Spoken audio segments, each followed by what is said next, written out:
அன்பினால் உணர்ச்சி வசப்பட்டு எதையும் நீ மாற்ற எண்ணுவது முறையும் அல்ல, அது சாத்தியமும் அல்ல. விழா சிறக்க என்னுடைய வாழ்த்துக்கள். எனக்கு விடையளியுங்கள்.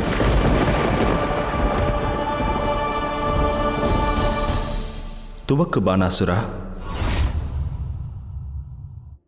என்ன சகோதரரே,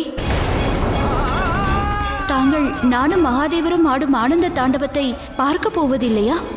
இல்லை பார்வதி, நான் சென்றாக வேண்டும். நான் நல்வாழ்த்துக்கள் கூறிச் செல்கிறேன். இந்த ஆனந்த தாண்டவத்திலிருந்து பெறும் வளங்கள் எப்பொழுதும் உன் வாழ்க்கையில் இணைந்திருக்கட்டும். கடினமான சூழ்நிலைகளில் அது உனக்கு உதவியாக இருக்கட்டும்.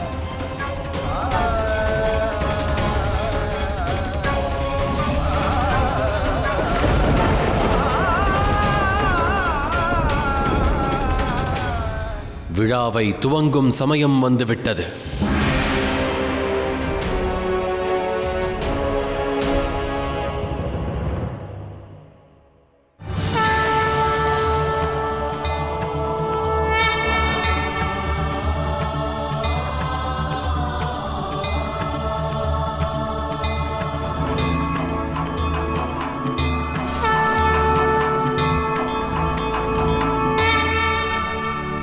இந்த லிங்கத்தில் அப்படி என்ன சிறப்பு இருக்கிறது என்றே தெரியவில்லை.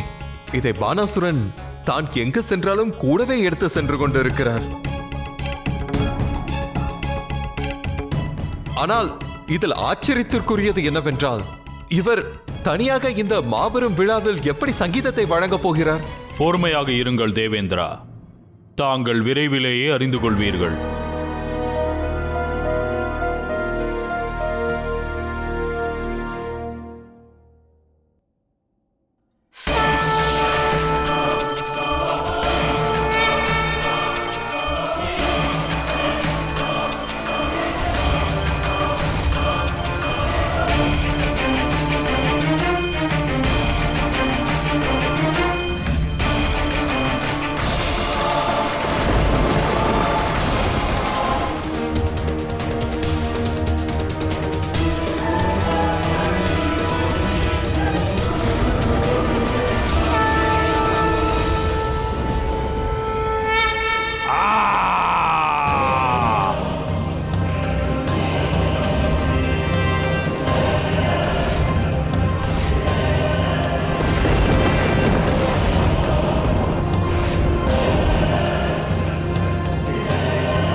கூறினேனே தேவேந்திரா, தாங்கள் விரைவிலேயே அறிந்து கொள்வீர்கள் என்று.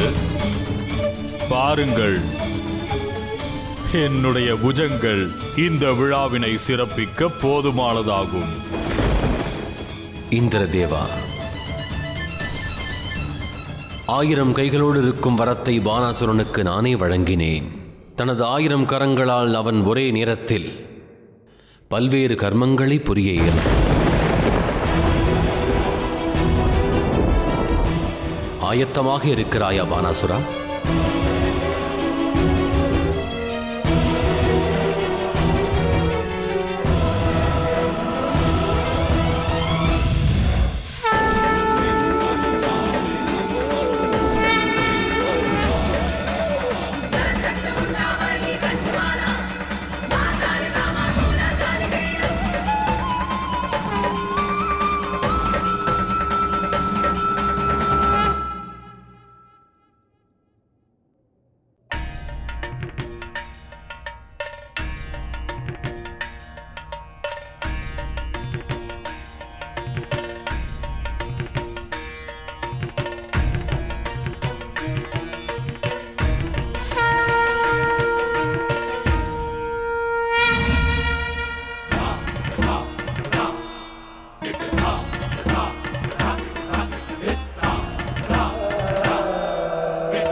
தமையா, தாயார் மற்றும் தந்தையாரின் ஆனந்த தாண்டவத்தின் புனித சக்தி மெல்ல மெல்ல கைலாயம் முழுவதும் பரவுகிறது.